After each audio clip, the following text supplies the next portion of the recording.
Press club Chakswari میں میرے ساتھ مہمان موجود ہیں مشیر حکومت ریٹائرڈ کرنل معروف صاحب. میں آپ کو آزاد پریس کلب احمد آباد خوش آمدید کہتا ہوں. آپ کے ساتھ جو مہمان تشریف لائے ان کو بھی خوش آمدید کہتا ہوں. ناظرین, آج ہم بات چیت کریں گے کہ جو پاکستان کے اندر الیکشن اختتام پذیر ہوئے ہیں ان کے حوالے سے پاکستان مسلم لیگ کی حکومت بننے جا رہی ہے کہ اس کے حوالے سے کرنل معروف صاحب کیا کہتے ہیں. کرنل صاحب, آپ کی حکومت پاکستان کے اندر آنے والی ہے اور وزیر اعظم شہباز شریف صاحب بننے جا رہے ہیں, تو اس کے حوالے سے آپ بتائیں کہ یہ کیسے اتحاد قائم ہوئے اور آپ مزید آگے کیا ہونے والا ہے پاکستان کے اندر. بسم اللہ الرحمن الرحیم. سب سے پہلے تو میں کلب کے ممبران اور ان کو عہدیداران سب کو میں مبارکباد پیش کرتا ہوں کہ ان کی جو پچھلے دنوں الیکشن ہوا اس میں وہ لوگوں نے اپنی ذمہ داری سنبھالی, تو سب لوگ جو ہے مبارکباد کے مستحق ہیں. اور دوسری بات یہ ہے کہ میں پریس کلب میں ویسے تو آتا رہا ہوں لیکن مشیر بننے کے بعد پہلے جو آیا ہوں. آپ لوگوں کا مہربانی آپ مجھے اتنا اعزاز بخشا. الیکشن کے حوالے سے جو آپ نے بات کی ہے وہ یہ ہے کہ الیکشن تو آپ ایک سیاسی پروسیس ہے, ایک حکومتی یا قومی پروسیس ہے جس کو مکمل ہونا تھا. 8 تاریخ کو الیکشن ہو گیا. اس کے بعد جو الیکشن کے نتائج ہیں اس میں کسی پارٹی کو کلیئر میجارٹی نہیں ملی, تو اس کا نتیجہ یہ ہوا کہ ابھی وہ کولیشن بورڈ ہوگا.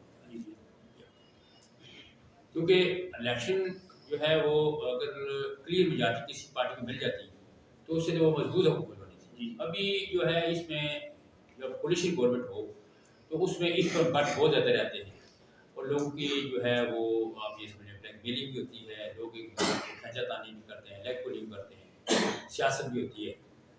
لیکن جو خوشائن بات یہ ہے وہ یہ ہے کہ ایک جو انسرٹینٹی یا غیر یقینی تھی, جیسا انٹرم گورنمنٹ کے بارے میں تو آپ کوئی فیصلہ ہو نہیں سکتا, نہ ان کے پاس وہ مینڈیٹ ہوتا ہے.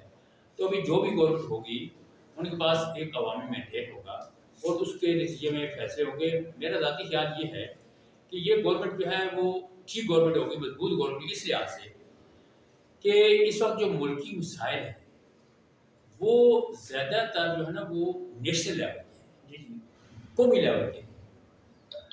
مثال کے طور پر جب اس طرح کی گورنمنٹ بنتی ہے تو یہ لوگ, میں یہ کہتا ہوں کہ آپ نے, میں ایگزامپل دیتا ہوں, وہ یہ ہے کہ آپ سی پیک کو کیسے چلانا, تو اس پہ ان میں کنسنسس ڈیولپ ہو جائے گا. آئی ایم ایف کے ساتھ ڈیل کرنی ہے, کیسے کرنی ہے, کنسنسس ڈیولپ ہو جائے گا. اچھا, خارجہ جو آپ کی پالیسی ہے اس میں کنسنسس ڈیولپ ہو جائے گا. جو پرابلمز آتی ہیں وہ ٹیکنیکل یا لو لیول جہاں سیاست ہوتی ہے, جہاں ایک دوسرے کے جہاں مفادات ہوتے ہیں, زیادہ قریبی سیاسی مفادات, وہاں اختلاف ہوتے ہیں, تو وہاں ڈیفینیٹلی اختلاف ہوگا. تو میرے خیال میں یہ جو شہباز شریف صاحب ہیں ان میں یہ ویژن ہے کہ وہ ریکنسلیشن اور افہام و تفہیم والی پالیسی اختیار کرتے ہیں, تو تمام لوگوں کو آن بورڈ لے کے چلتے ہیں, چلنے والے ہیں.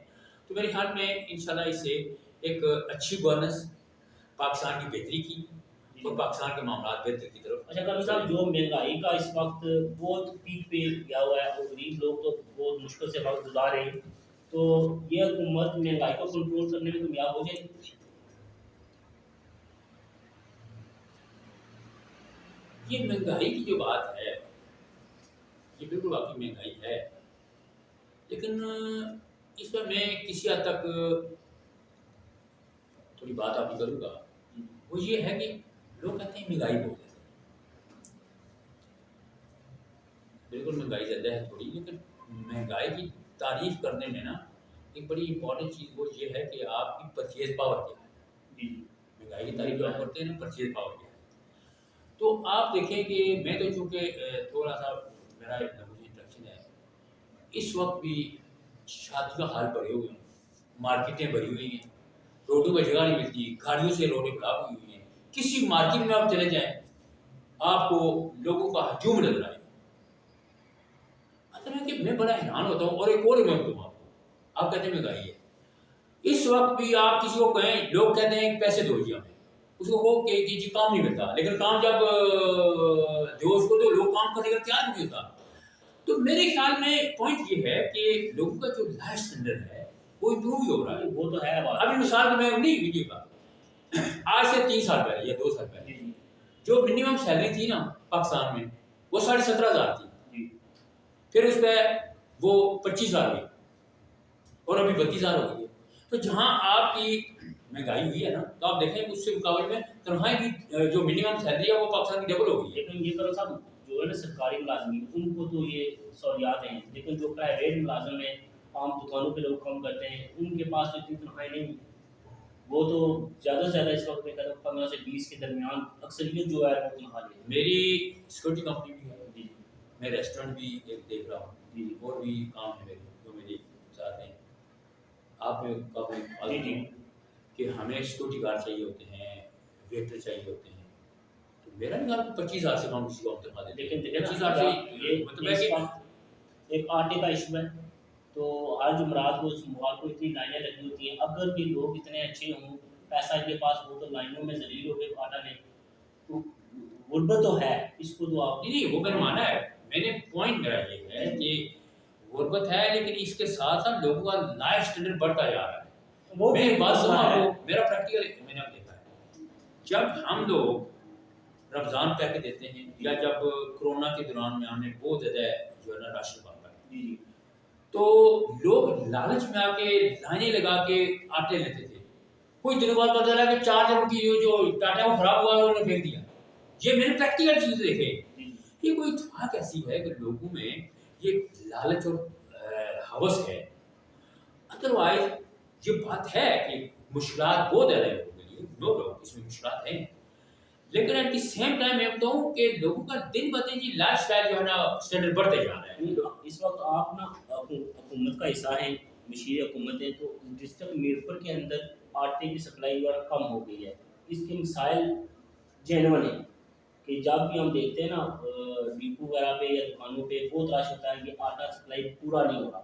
تو اس کی وجہ ایک تھی کہ ہم وزیر حکومت قاسم مجید صاحب سے بات ہوئی تو انہوں نے کہا جی نیلم اور اس پہاڑی بیلٹ میں جو آٹے کا بڑا مسئلہ تھا تو ہم نے یہاں سے کوٹا جو ہے نا ادھر جو ہے کچھ ان کے ساتھ تعاون کیا ہے. تو اس میں اب کیا یہ مسائل تو ختم نہیں ہو سکتے ایسے؟